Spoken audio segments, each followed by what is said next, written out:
భగవత్ కళ్యాణం చేస్తున్న సమయంలో అట్లే చతుస్సాగర పర్యంతం గోబ్రాహ్మణేభ్యో బ్రహ్మవృతాం చతుర్వేద యాగాచార్య త్రయార్యేకరాన్యవసిభ్యో గోత్రోత్తమాయ త్రిగుణాధీశికాయ అఖిలాండకోటిబ్రహ్మాండనాయకాయ తత్వదితాయ శ్రీరామమూర్తయే సూర్యవంశపావనాయ శ్రీమద్వాక్షో వంశోత్తమస్య రఘుమహారాజ వర్మాత్రే అయమహారాజ పుత్ర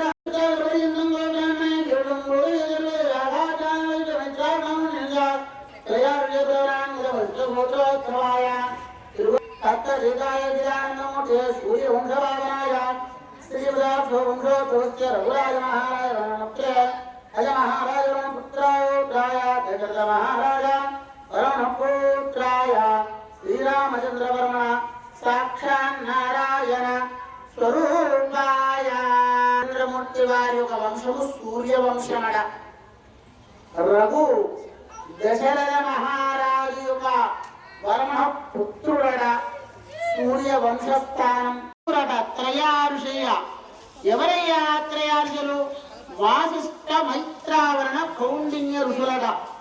మరి ఇంతటి యొక్క రఘు మహారాజు సూర్యవంశంలో ముగ్గురు యొక్క గురువులతో విద్యాభ్యాసము చేసినటువంటి రామచంద్రమూర్తి వారు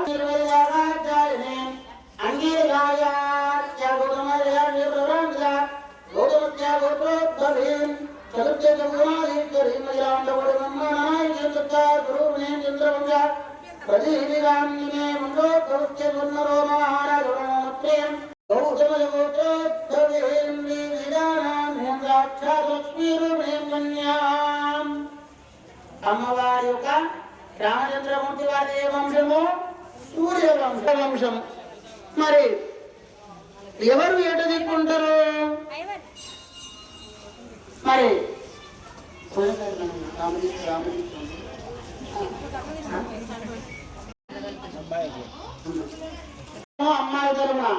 అమ్మాయి తరపున ఎవరయ్యా? చతుస్సాగర పర్యంతం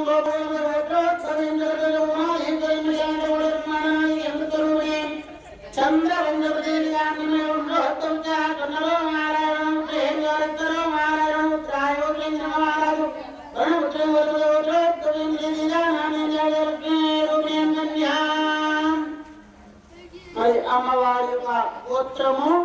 మరి ఇడు కళ్యాణ్ బాబు గారు రామచంద్రమూర్తి గారి తరపు నుంచి అన్నమాట. అర్థమైంది కదా సత్యనారాయణ గారు? మీరు రామచంద్రమూర్తి తరపు నుంచి.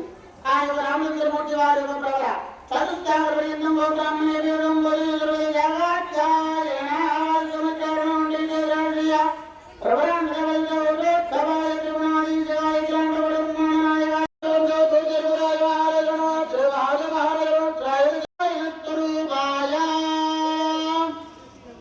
మనకు సమయము ఎక్కువ అవుతున్నది కాబట్టి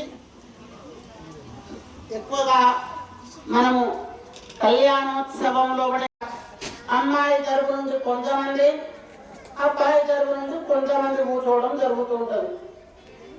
వీటి తరపున మొత్తము కూడా ఇక్కడ మనకు నరనారాయణ కళ్యాణం పోయిన సంవత్సరము లక్ష్మీ నరసింహ కళ్యాణముతో పాటు సీతారాముల కళ్యాణము కూడా విశేషముగా జరిగింది ఒకటే వేదిక మీద. మరి అదేవిధంగా ఈసారి సీతారాముల కళ్యాణం మరి ఇంకా అంగరంగ వైభవపేతముగా ఇంత కళ్యాణ ఘట్టం, ఇంత స్వామివారు అందంగా కనిపించడానికి మీ మంచి మనస్సులే కారణం. ఏదో మేమేదో గొప్పగా అలంకారం చేసినాము అనేదేం కాదు. మీ మంచి మనస్సులే భగవంతుడు ఆనంద పరవశం చెందుతాడట. భగవంతుడు ఆనంద పరవశంగా ఎప్పుడైతే అంటే కొంతమంది నవ్వులు ఉంటాయి, వికటహాసనము, ఎవరైనా నవ్వుతుంటే ఏదో తప్పదు కాబట్టి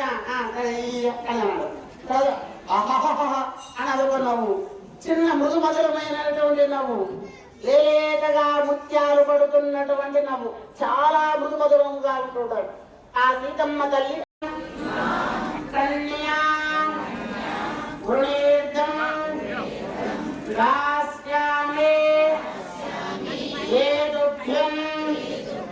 విష్ణులోకం జిగీజయా ఇమాం కన్యాం వృణీర్ధం తుభ్యం విష్ణులోకం జిగీజయా. మనకు కన్యాదానము చేస్తే విష్ణులోక సంప్రాప్తి కలుగుతుందట. అది విశేష పుణ్య ఫలితమట. 7 జన్మలకు సరిపడే కన్యాదాన ఫలితం వస్తూ ఉంటుందట. శుక్ర శని రాహు కేతు సర్వత్ర సిద్ధ్యర్థం సమస్త యోగ్యత సర్వత్ర పుణ్యఫల భూధాన హిరణ్యధాన సువర్ణధాన కన్యాదాన ఫలితము అనేది మనకు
స్థితి సంపాదించుకోవాలనే కన్యాదానం గట్టివేళ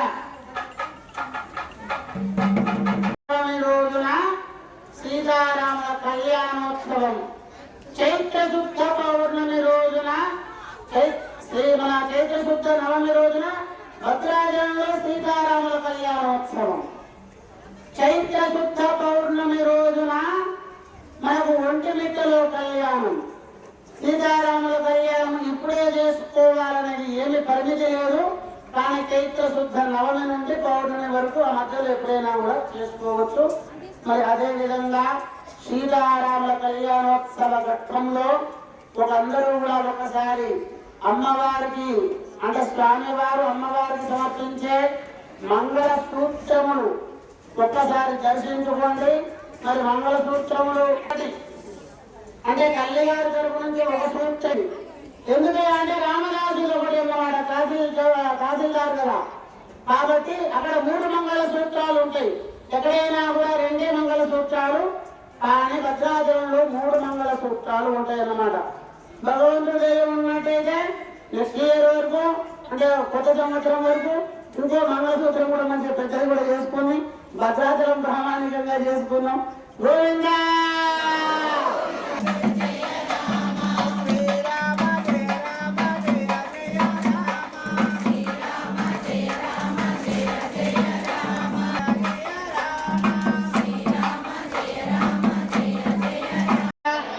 సాధకే శరణ్యే త్ర్యంబకే దేవి నారాయణే నమోస్తుతే. కాంగళ్య దేవతాభ్యం నమః.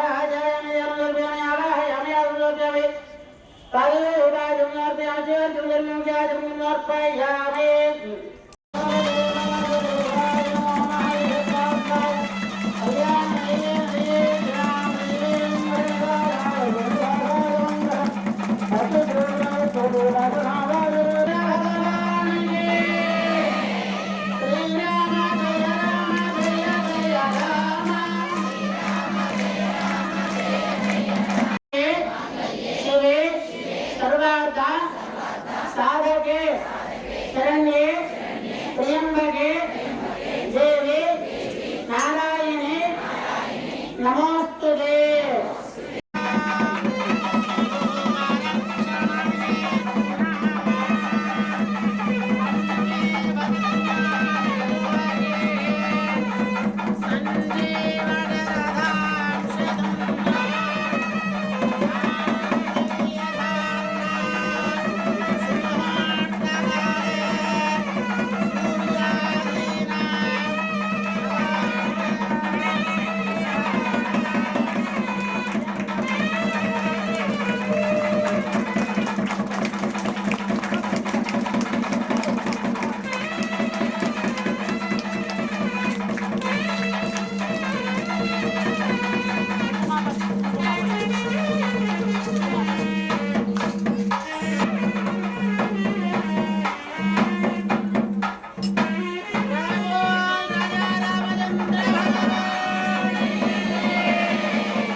పయోనిధ అంటే